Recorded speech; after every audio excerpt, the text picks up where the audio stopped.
cam seeds and growing techniques have revolutionized the marijuana trade. Growers are now moving indoors to produce stronger varieties and make bigger profits. Kingston, Jamaica. On the outskirts of the city, a man going by the alias Paul is a small-time cultivator who grows high-grade marijuana. Most of these strains are from Holland. The way the rest of the country grows, it's not the same as this. It's connoisseur level. Paul's high-potency marijuana is known as sentinella, or Cincy for short. Since it's just seedless, doing your hardest and not letting it pollinate. However, you breed the weed that gets seeds, it loses its potency and also its flavor. To produce marijuana without seeds, growers remove the male plant before flowering. This prevents the female plants from being pollinated, producing seeds. Cincy has higher levels of THC, the main psychoactive compound. Potent, Europe, 15-20% THC, very strong. Most Jamaican marijuana is grown outdoors, but in order to produce the high-potency variety that many of today's smokers demand, growers like Paul are joining the indoor growing revolution. Welcome to my business. For the past 12 years, Paul has maintained a secret indoor garden. Here, every aspect of growing is controlled, right down to the acidity or pH level of the soil. If you're just pouring pipe water at a plant, the pH is too high. Plant won't get a chance to pick the food up off the soil, and it's under fertilized. I do because I love to smoke. I do want the best you have to grow for yourself. I'm the only one I've seen in Jamaica that's doing it. These strains are called golden bacterials. It's very potent. This is a lot of money. It sells for $500 US an ounce. Marijuana farmers around the world are moving indoors to avoid detection by law enforcement. And growing higher potency varieties means more money. They want to get a lot of customers with good, strong weed. In Jamaica, marijuana is part of everyday life. Up to 70% of the island's population smokes it. This job lets us all and sanctify ourselves because we come to the healing of the nation and the meditation of man. When smoked, marijuana produces a wide variety of effects, including everything from lethargy or an altered perception of time to increased appetite, paranoia, forgetfulness, or euphoria. It makes your thoughts, it makes your mind, it makes you more tranquil, it makes you more meditative. It gives you more insight into yourself, into reality. In the early 20th century, recreational marijuana use spreads from Jamaica and the West Indies to America. Popular among Mexican migrant workers and African American jazz musicians, marijuana becomes a target for white xenophobia. In the 1930s, Federal Bureau of Narcotics Chief Harry Ansel launches America's War on Drugs. He creates panic by claiming that marijuana leads to insanity, rape, and murder.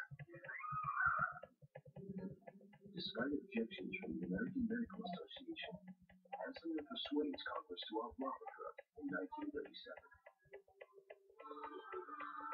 During the 60s, marijuana is embraced by the growing counterculture. For many, smoking pot is an act of defiance against mainstream America. To the establishment, marijuana symbolizes the excesses of the hippie era. Marijuana is probably the most dangerous drug in America today.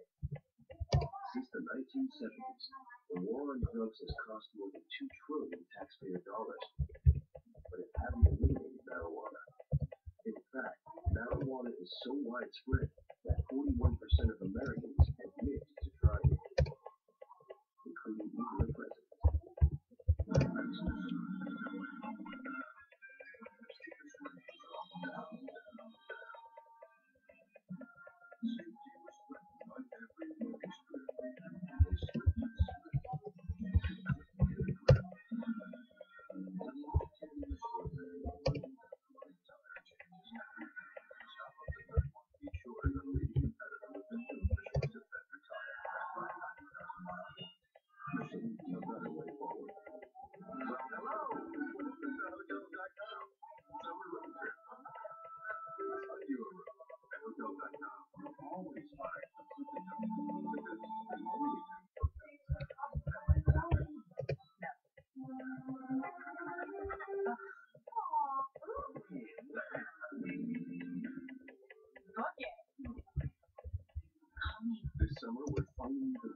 Can anyone else make a vacuum like a Dyson vacuum?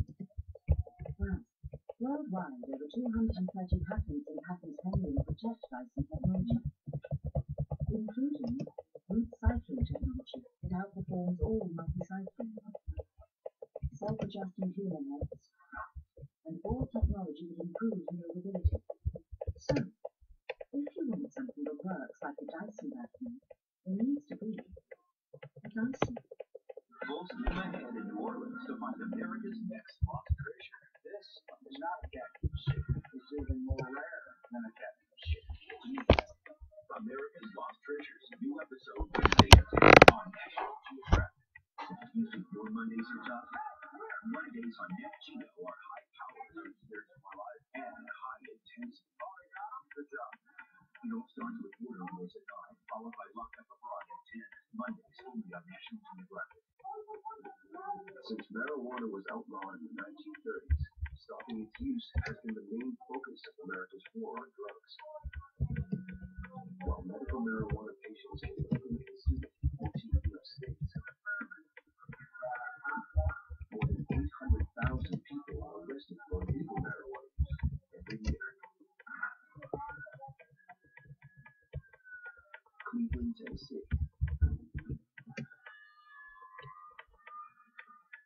Drug Task Force Director Mike Hall and his team prepared to execute a search warrant on the house of a suspected marijuana dealer. But they come out of the house when we come in, especially if they look like one of our key suspects. I would, very good. Does that work for what we think this day? Pray that you keep each man and woman in this room safe. You give us quick reflection, give us some judgment to do what's right. Let us fulfill that justice that you call us to fulfill. Correctly. All right, let's load up. Marijuana is big business, and dealers will stop at nothing. The cops aren't taking any chances. The one suspect had displayed firearms to a confidential informant, and the potential use of firearms that has been indicated is a little bit higher level. Tensions are running high as the man pulls up to the suspect's house.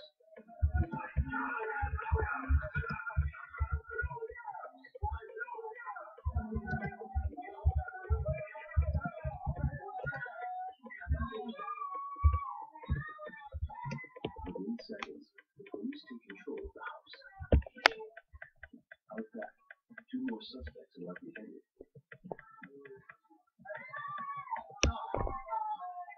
Agents search the suspects as the children are taken outside. Where's your mom here, sweetie? Inside should be on the mirror, okay? Smoking boy out here? No, I'm just I'm like my partner. Mike Hall questions the main suspect. Is there any gun in the house? Right. Marijuana was found on it, on the person. You said this person is. Is there any other marijuana inside the residence? And where's that at? The suspect directs the agents to his stash box. Inside, they find half an ounce of marijuana divided into 4 bags. The suspect is likely dead. We got him individually wrapped up. You know so? No, not those. Not those. Not those. I've been looking at you longer than a few days. I know what's going on here. We have purchased marijuana from here. Under Tennessee state law, distributing marijuana weighing under 10 pounds is a felony, punishable by up to 6 years in prison. Marijuana may pass through 5 or 6 hands before it gets to a dealer like this one. He ain't the deep bottom of the food chain, but he ain't top. Let's see the count in the paper. Sometimes it's what people owe him, how much cash he got in hand. The marijuana supply chain often works on credit. He owes him $360. Unfortunately, for people cycling, they gotta find some other dope somewhere. So you can make enough to pay off the supply. You know, like Rico went, they want to get that $360 back. So they'll get it one way or another.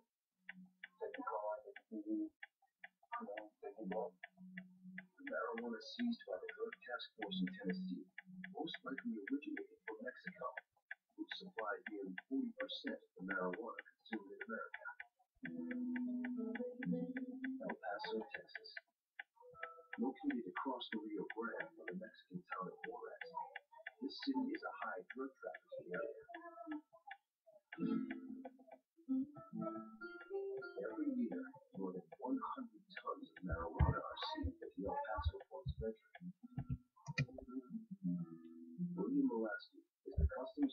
Protection Court Director in El Paso.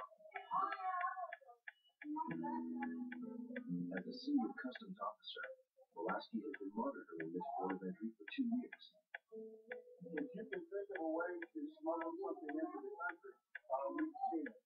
You see bulk emergency gas tanks in the spare tires, in the trunk, in the roof of cars, strapped to the legs of people, inside of shoes, baggies. The list is endless. Pulaski and his team are the front line of America's war on drugs. Agents from Customs and Border Protection are on high alert as they search cars and trucks for drugs. They suspect this vehicle is hiding illicit cargo.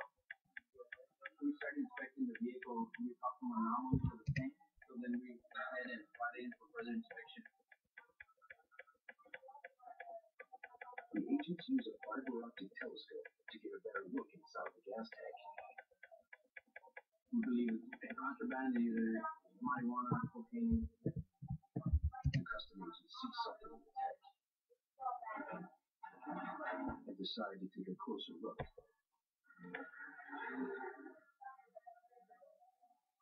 But inside are dozens of packages of compressed marijuana, vacuum packed to prevent them from absorbing gasoline. The 68-pound seizure is worth $200 a pound in El Paso. By the time it reaches cities like New York, its value multiplies tenfold. This secret DEA warehouse stores the marijuana seized on the U.S.-Mexican border. This warehouse on any given week is filled with 12,000, 15,000 pounds or more of marijuana. Every year, more than 1 million pounds of marijuana passes through here before it's destroyed. The cross-border marijuana trade is dominated by the Mexican drug cartels. Marijuana is important to the cartels because it really is the lifeblood, the economic lifeblood for how these cartels operate. 60% of their revenue, or around $8.6 billion, comes from trafficking marijuana. Marijuana is almost a printing press for them, really, the engine that drives all of their other narcotic trafficking activities. The endless demand for marijuana fuels the bloodshed of Mexico's streets. Two of